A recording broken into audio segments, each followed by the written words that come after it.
Kalau ditanya nggak mungkin, itu apanya yang nggak mungkin? Jadi saya malah nggak bisa terima, otak lu isinya apa sih gitu. Lu NKRI nggak sih gitu, yang selalu 1, 2, 3. Sekali lagi, untuk sukses Anda harus memahami rumus 1, 2, 3. Rumus 1, 2, 3 itu dalam organisasi Anda harus ada orang langit, harus ada orang manajemen di tengah, dan harus ada orang bumi. Itu syaratnya, gitu ya. Itu syaratnya. Tapi itu di sesi nanti. Sesi hari ini saya cuma mau menceritakan bahwa kaya itu mudah kalau Anda berada di tempat yang tepat. Pertanyaannya adalah, Anda itu sudah di tempat yang tepat belum, gitu ya. Tempat yang tepat itu apa? Anda udah kenal belum karakter Anda, gitu. Apakah Anda people person, apakah Anda seorang kreatif. Nah, nanti Anda begitu orang kreatif, orang langitan, Anda tahu, Anda punya masalah seperti saya. Saya ini orang kreatif dan orang sistem. Jadi posisi saya di kiri atas, gitu ya. Nanti Anda bisa tahu apa itu kiri atas. Saya bawaannya pengennya mencipta terus, gitu. Dan ini masalahnya. Kenikmatan saya adalah di dalam mencipta. Jadi pengennya buat sesuatu yang baru, buat sesuatu yang baru, buat sesuatu yang baru. Jadi contoh misalnya kayak gini. Bagaimana bisa menyelesaikan masalah ekonomi di Indonesia? Ini sekali lagi, lompat sedikit ke politik supaya paham, karena otak saya pengennya mencipta aja. Ada sahabat saya, namanya Jackson. Ini sekali lagi ya, ini di ujung ya, jangan panjang-panjang ya. Udah menyita waktu sahabat semua. Di hari Minggu harusnya Anda olahraga atau apapun, tapi harus mendengarkan saya, jadi terhormat sekali saya. Saya mau menceritakan sedikit mengenai sahabat saya namanya Jackson. Jackson ini lahir di Malaysia dan dia sangat ingin bekerja dia pengen ke Cina. Tapi waktu dulu Malaysia itu tidak punya hubungan diplomatik dengan Cina, jadi dia nggak bisa ke Cina. Ketika dia umur 18 tahun, dia merantau ke Singapura dan menjadi warga negara Singapura 4 tahun kemudian, jadi umur 22. Umur 24 akhirnya dia berangkat ke Cina, karena Singapura dengan Cina punya hubungan diplomatik. Itu adalah tahun 88 gitu. Tahun 89 terjadi sebuah movement di Cina yang namanya Tiananmen. Waktu itu Deng Xiaoping yang menjadi pemimpin tertinggi PKC, Partai Komunis Cina. Si Jackson ini dapat windfall. Kita tahu ya, nanti teman-teman baca bukunya, judulnya New Tiananmen Papers. Menarik sekali buku tersebut. Karena tagline di bawahnya adalah A Secret Meeting That Changed China. Jadi sebuah meeting rahasia yang merubah Cina, gitu. Intinya kita tahu bahwa seluruh petinggi Politbiro adalah muridnya Michael Hudson. Michael Hudson mengajar lama di Peking University.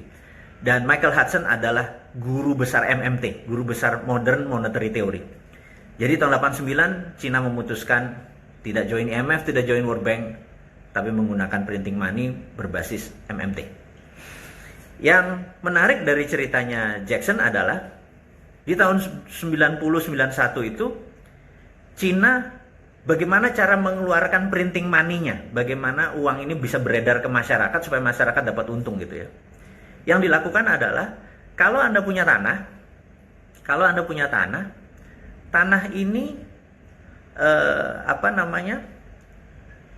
kalau Anda punya tanah ini untuk industri, maka kalau Anda di appraise, dinilai nilainya 1 miliar misalnya, Anda punya tanah nilainya 1 miliar, maka sama bank di Cina dikeluarinnya 1,5 miliar, gitu ya.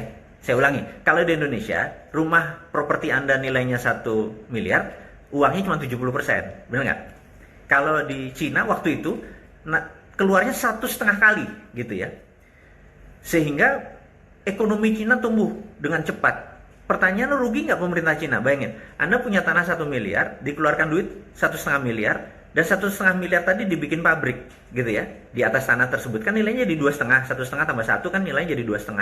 Yang dipinjemin kan cuma 1,5, jadi masih untung, gitu. Negaranya masih untung. Itulah yang menstimulus Cina sampai kencengnya minta ampun itu sampai sekarang, gitu ya. Dari tahun 90-91 itu konsepnya sekarang. Jadi kalau minjem uang di Cina, keluarnya bukannya 70%, tapi 150%. Nah, karena itu saya punya usul sebenarnya. Pada saat ekonomi lagi susah, saya kan pendukung UKM garis keras, gitu ya. Udah Sontoloyo garis lucu, tapi UKM-nya garis keras, gitu ya. Saya usulkan untuk menolong ini adalah udah print aja duit, gambarnya Jokowi sama Ma'ruf. Ini kan otak saya kreatif nih. Gambarnya Jokowi Ma'ruf karena nanti masa jabatannya dia berakhir 4 tahun, pokoknya 4 tahun lagi duit itu nggak berlaku aja. Sehingga keluarnya kan sekarang aja. Begitu nggak berlaku Anda tukar sebelum tutup, Anda tukar habis-habisan. Misalnya Anda punya mobil, kalau mobil atau benda bergerak harganya 100 juta, keluarnya 100 juta. Kalau motor 10 juta ya 10 juta. Kalau punya tanah dan rumah misalnya harganya 500 juta, keluarnya 1 miliar gitu. Syaratnya Anda punya industri yang dibangun. Jadi bukan untuk trading ya, sekali untuk industri yang dibangun dan tidak boleh impor. Nah, itu kan ekonomi langsung tumbuh dalam waktu yang sangat cepat gitu ya. Saya bilang, kok pemerintah nggak mau. Itu yang membuat saya kadang-kadang Jawa Timuran saya keluar, ancok-ancokin orang. Karena di kepala saya sesederhana itu. Kalau ditanya nggak mungkin, itu apanya yang nggak mungkin. Jadi saya malah nggak bisa terima, otak lu isinya apa sih gitu. Lu NKRI nggak sih gitu, yang selalu saya tantang gitu ya. Makanya kalau saya itu karena otak saya kreatif. Jadi saya pikir orang di sekeliling Jokowi yang kurang adalah orang kreatif, orang langit kayak saya ini. Memang sih nggak membumi, tapi ya carilah partner. Jadi gini, untuk membuat orang kreatif itu idenya jalan, perlu orang bumi. Sekali lagi. Jadi saya akan menjadi ideolog aja terus, yang ngejalanin monggo. Siapa yang Anda berniat jadi politikus, ambil Jo, kita punya ilmu. Bener nggak? Pakai konsep ini, pakai. Dan saya akan terus aja dari langit turunin ilmu ini, tanpa niatan untuk saya yang harus menjadikan gitu ya. Atau gini deh contohnya. Ini mungkin di akhir, di ujung diskusi kita santai. Ini kalau saya jadi presiden, mungkin presidennya cuma 2 hari aja, nggak perlu lama-lama. Habis itu mungkin saya ditembak mati, mungkin sama DPR apa yang sakit hati, nggak apa-apa juga. Bayangin, udah matinya Syahid, pakai 21 gun salute. Anda tahu kalau upacara militer yang paling dibanggakan sama orang dalam upacara militer adalah penembakan 21 kali der itu 21 gun salute namanya. 21 tembakan hormat itu. Jadi Anda bayangin, ada udah matinya Syahid, didoain banyak orang, upacara militer. Apa nggak keren? Cucu cicit lu bakal cerita terus, walaupun cuma 2 hari jadi presiden. Nomor 1 ya, Perpres, udah nggak usah pakai DPR. Putusan presiden, Perpu. Mulai sekarang kalau orang kirim duit ke luar negeri, penjara 10 tahun, namanya flight capital. Keluar negeri boleh beli beras, beli mobil, beli apa boleh. Tapi bawa lagi ke Indonesia, jangan beli tanah tapi tanahnya di Singapura gitu, nggak boleh. Terus yang kedua, mulai jam 24.00 bunga deposito 0%. Anda bisa bayangin, Anda punya duit 1 triliun, setiap bulan apa setiap tahun Anda dapat duit 50 miliar nggak kerja, toto jadi 0, pecah palakmu, bener nggak? Dan itu ada 5.300 triliun duit di bank. Kalau bunganya 0, separuh aja keluar, ekonomi Indonesia muter dalam 1 hari, bener nggak? Habis itu yang sakit hati nembak Mardigu, jeder gitu ya. Ya wes, mati Syahid kita, selesai. Presiden tuh nggak usah sampai 5 tahun, 2 kali jabatan 10 tahun, suwen. Mau nolong tuh 2 hari, cukup gitu ya. Nah, itu terjadi karena otak kreatif saya. Jadi saya pikir nggak usah lah saya jadi presiden. Nanti siapa yang jadi presiden, berani nggak kita tantang, angkat sumpah, bos, dalam 2 hari putusannya ini. Namanya there is no alternative, TINA. Begitu bunga 0, udah negara kita syariah, halal, bunga 0, penuh berkah, ekonomi tumbuh dalam semalam, gak usah pinjem dari asing dan asing gitu ya.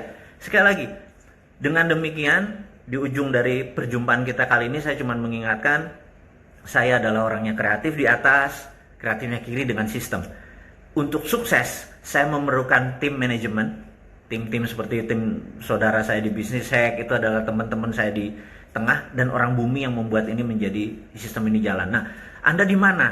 Anda saya sarankan untuk teman-teman mencek di Sio Kaya, karena nanti kita akan ketemu lagi untuk penjelasan lebih lanjut. Saya rasa dari saya cukup sekian. Terima kasih sudah bersama-sama saya. Terima kasih sudah mendengarkan saya tanpa niatan menyinggung yang manapun.